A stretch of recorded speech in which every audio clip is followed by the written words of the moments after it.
বাংলাদেশের সর্বকালের সর্বশ্রেষ্ঠ ওপেনার হিসেবে আমরা বিবেচনা করি একমাত্র তামিম ইকবালকে। আশা তো চ্যাম্পিয়ন হওয়ার, তারপরে সবকিছু তো আর আদিক দিয়ে হয় না। আপনি যদি সেকেন্ড ওডিআইটা দেখে থাকেন নিউজিল্যান্ডের সাথে, এখানে কিন্তু তামিম ভাই সেকেন্ড হাইস্ট রান করছে।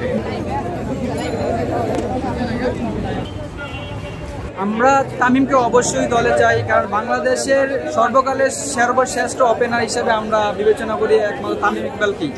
যদিও তার ইনজুরিতে আছে, তারপরও আমরা চাই ম্যানেজমেন্ট বলছে যে 4-5 ম্যাচ খেলতে পারবে, ওই খেলতে পারবে, 9 ম্যাচ খেলতে পারবে না, কারণ ওই যে শরীরের যে কন্ডিশন অনুযায়ী ওরা বলতেছে যে ওই ফুল ম্যাচ খেলতে পারবে।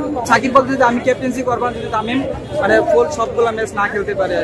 তো আমরা এই ব্যাকআপ ক্যাপ্টেন হিসাবে আমরা কি চাই, মাহমুদুল্লাহ রিয়াজকে চাই। একটা টিমে যখন 15 জন 20 জন বা 25 জনের স্কোয়াড থাকে, তখন নিজেদের মধ্যে দ্বন্দ্ব হওয়াটা অস্বাভাবিক কিছু না। কিন্তু এসব দ্বন্দ্ব আমরা মনে করি যে ইন্টারনালি থাকবে বলো, যেগুলো যাতে এক্সটার্নালি ফুটে না আসে। আপনি যদি সেকেন্ড ওডিআইটা দেখে থাকেন নিউজিল্যান্ডের সাথে, এখানে কিন্তু তামিম ভাই সেকেন্ড হাইস্ট রান করছে। তার যদি মাথায় অন্য কিছু প্রেশার থাকতো তাহলে কিন্তু এত ভালো স্কোর করতে পারতো না। ঠিক আছে, দ্যাট মিনস হচ্ছে যদি এগুলো ইন্টারনালি সলভ করা যায়, তাহলে আমি মনে করি যে 22 গজে মাঠের কোনো প্রভাব ফেল করবে না। আর তাছাড়া আমরা এখনো ওপেনার শর্টেজে আছি।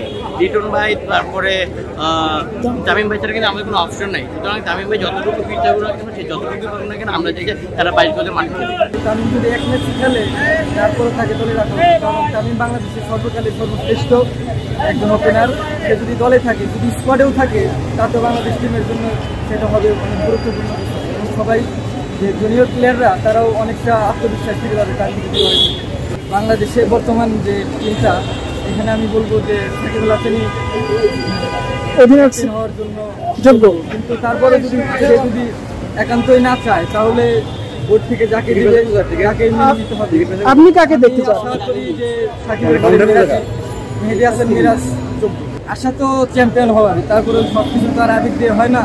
ইনশাল্লাহ সেমিফাইনাল পর্যন্ত চাই।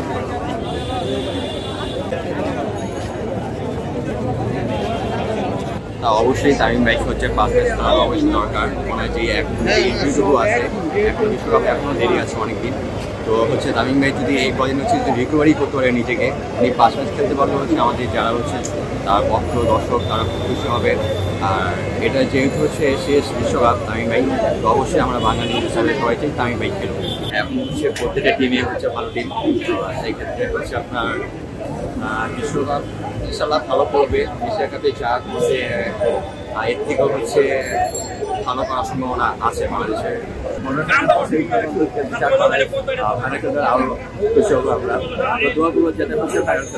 সাকিব ভাই যদি ক্যাপ্টেন্সি ছেড়ে দেয়, তার পরবর্তীতে আপনার মুশফিক ভাই আছে দলে একদম সিনিয়র। আর আপনি কাকে দেখতে চান ক্যাপ্টেন হিসেবে? আমি মুশফিক ভাইকে দেখতে চাই। মুশফিক ভাই নয়তো মেহেদী হাসান মিরাজ। সংবাদ, ফিচার ও অনুষ্ঠানের জন্য ভিজিট করুন সংবাদ প্রকাশের ওয়েবসাইট এবং যুক্ত থাকুন ফেসবুক পেজ ও ইউটিউব চ্যানেলের সঙ্গে।